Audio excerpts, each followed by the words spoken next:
તો hi guys, કેમ છો બધાય? તો આજે છે તમારી પ્યારી પ્યારી લખુનો હેપી બર્થડે. તો બધાય કમેન્ટ કરી નાખજો હેપી બર્થડે એમ.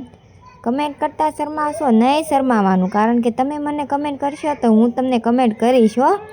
તો આજે મારો લુક કેવો લાગે છે ગૌતમ કે હાલ તારો હેપી બર્થડે છે તો તને નવા કપડાં લઈ આવી દઉં.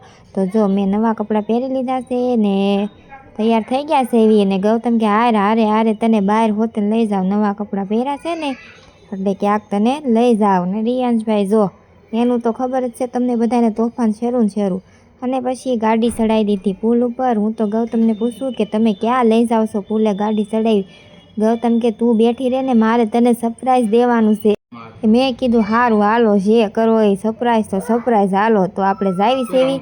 તો ગૌતમ મને અહીંયા લાવ્યા મોલમાં. આ મોલ જ છે પણ કાંક નવો મોલ છે. ગૌતમ કે હાલ તને અલગ નવી જગ્યાએ લઈ જાઓ. તો અહીંયા અમે પહેલી વાર આવ્યા સેવી. તો જો મોલમાં આવી ગયા અને આ હતી આપણી સરપ્રાઈઝ. અને મોલ કેવો છે તમે બધા કહેજો હો કમેન્ટમાં. અહીંયા આવ્યા ત્યાં તો સીધું જ તે પાણી, કારણ કે આખા મોલ પાણીમાં જ હતો. જો બધે પાણી છે. પાણી કેટલું મસ્ત મજાનું છે. ને મોલે તે સરસ છે. અમે મોલમાં જ આવી, એ મોલ કરતાં તો સારું છે, મસ્ત કાંઈક નવું તો જોવા મળ્યું. હા, મોલમાં કોણ ગયું છે? જે ગયું હોય કમેન્ટ કરજો, ન ગયા હોય તો જઈ આવજો. મોલ બહુ મસ્ત છે. મોલનું નામ છે વેન્યુ મોલ.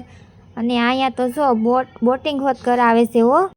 મેં ગૌતમને કીધું હાલો મારે પણ બોટિંગ કરવી છે. તો અમે જો હવે જાય છે એવી બોટિંગ કરવા. હવે જો બોટિંગ કરવા આવી ગયા છે ને હું બેસી ગઈ છું બોટમાં, કારણ કે અહીંયા બહુ પાણી કાંઈ ઊંડું નહોતું એટલે હું બેઠી. નકર મને તો બહુ બીક લાગે હો. પછી આ હું પહેલી વાર જ બેઠી છું પણ બહુ મજા આવી ગઈ. પણ અમે છે ને બે વિડીયોને એવું ઉતાર્યું ને ત્યાં તો આટા હોત મારી લીધા. 2 આટા જ મરાવ્યા બોલો ઘડીકમાં. અને રિયુને તો બહુ મજા આવતી હતી. અને લોકેશન કેમ પણ મસ્ત છે ને, મને તો બહુ મજા આવી હો. મને એમ થયું હજી એકવાર આટો મારું, પણ એ તો 2 આટામાં તો પૂરું કરી દીધું. જો પાણી કેટલું મસ્ત મજાનું છે, એકદમ તાજું ને જો મસ્ત છે પાણી. મજા આવી ગઈ હો પણ બોટિંગ કરવાની. તમને બધા બોટિંગ કરવા જાવ છો કોઈ દે? અને તમને બધાને બીક લાગે કે નહીં કમેન્ટમાં કહેજો હો.